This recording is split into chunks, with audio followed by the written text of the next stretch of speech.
Ćao! Ekipa iz inicijative Digitalna Srbija koja stoji iza programa Master 4.0 mi je zadala zadatak da u 30 sekundi izlistam sve obrazovne programe na kojima su studirali zaposleni Nordeusa. Nemoguć zadatak, ali mogu da probam. Hoćemo vreme. 3, 4, sad.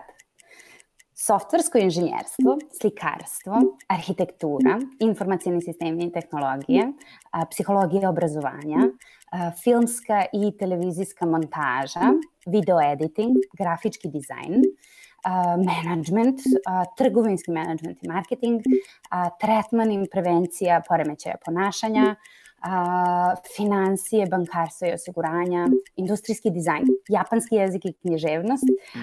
Mislim da sam sad izgubila vreme. Neke od stvari koje sam još htela da pomenem su, na primer, animacija, videografika i specijalni efekti, dizajn interaktivnih medija, informatika, grafika, engleski jezik i književnost i tako dalje. Ali verovatno bi trebalo da dobijem izazov od 60 sekundi da mogu da obuhvatim sve.